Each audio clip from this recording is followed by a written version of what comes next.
আসসালামু আলাইকুম। জাপান বাংলাদেশ ব্লগে আপনাদের সবাইকে স্বাগতম। আমি হামিদ আজাদ জাপানের সেন্দাই থেকে বলছি। জাপানে স্টুডেন্ট ভিসায় আসার পরেও যে সকল স্টুডেন্ট জাপানিজ ল্যাঙ্গুয়েজ জানে না, তাদের আসলে কোন সেক্টরে কাজ করতে হয়। অনেকে আমাকে প্রশ্ন করে যে ভাই, আমি জাপানে স্টুডেন্ট ভিসায় আসতে চাচ্ছি, কিন্তু আমি ল্যাঙ্গুয়েজ ছাড়া আসতে চাচ্ছি, এটা কি সম্ভব? বা ল্যাঙ্গুয়েজ ছাড়া কি আসলে জাপানে আসা যায়? তাদের উদ্দেশ্যে আমি বলতেছি যে আপনার জাপানে আসার দরকার নেই। কেন এই কথাটা বলতেছি?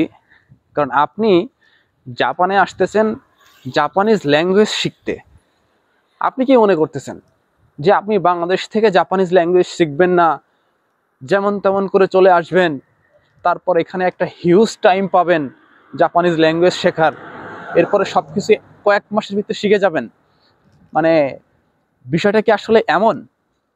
আপনারা কখনো কি একবারের জন্য ভেবে দেখেছেন যে জাপানের লাইফস্টাইলটা কেমন?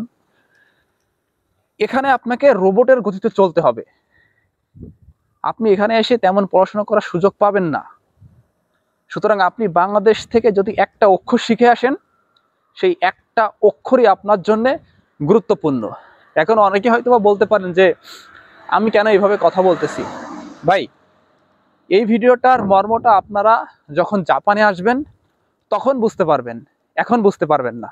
তখন বলবেন যে ভাই একটা কথা বলছিল, খুবই গুরুত্বপূর্ণ কথা। জাপানে এমন অনেক স্টুডেন্ট রয়েছে যারা 2-3 মাসেও জব পায় না। কেন জব পায় না? কারণ তারা জাপানিজ ভাষায় কথা বলতে পারে না। এই একটাই কারণে তারা জব পায় না। যারা জাপানিজ ভাষা জানে না, তাদের আসলে কোথায় কাজ করতে হয়? তারা কাজ করে হচ্ছে ইয়ামাতোতে, এবং বাড়ির কাজ নির্মাণ হয়, ওটাকে গ্যাম্বানা কি বলে যেন, মানে সেখানে ভারী ভারী কাঠ আপনার ঘাড়ে করে একতলায় দোতলায় নিয়ে যেতে হয়। তো এখানে তারা আসলে কেন কাজ করে জানেন? কারণ এইখানে কাজ করতে গেলে আপনার ভাষা জানার প্রয়োজন হয় না। বা এমততে কাজটা হচ্ছে ভারী ভারী পণ্য তোলা নামা। তো এখানে কাজ করলে আপনার ল্যাঙ্গুয়েজের প্রয়োজন হয় না। মানে আপনি যদি ল্যাঙ্গুয়েজ না জানেন, না জেনে জাপানে আসেন, সেক্ষেত্রে আপনি যে কাজ পাবেন না ওই রকম না। হ্যাঁ, আপনি কাজ পাবেন, কিন্তু প্রথম অন্ততপক্ষে 3 থেকে 6 মাস আপনাকে কায়িক পরিশ্রমের কাজ করতে হবে, প্রচুর পরিশ্রমের কাজ করতে হবে।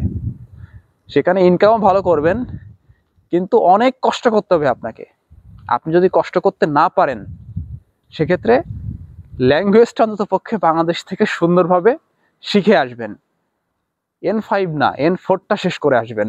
আপনি যদি ল্যাঙ্গুয়েজ জানেন, জাপানের সব থেকে ভালো যে কাজটা বলা হয় কনভিনির কাজ, সব থেকে কষ্ট কম, সেই জব আপনি পেয়ে যাবেন।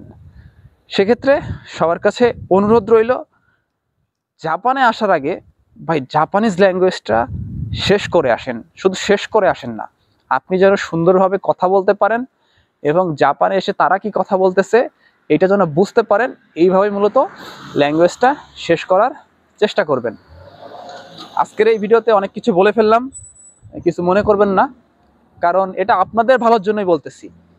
ল্যাঙ্গুয়েজ ছাড়া আইসেন না ভাই জাপানে, আপনার জীবনটা এক কথায় ওই নরকের মতো হয়ে যাবে। বুঝতে পারছেন? আজকের ভিডিওটি এই পর্যন্ত। সবাই ভালো থাকবেন, সুস্থ থাকবেন। আল্লাহ হাফেজ।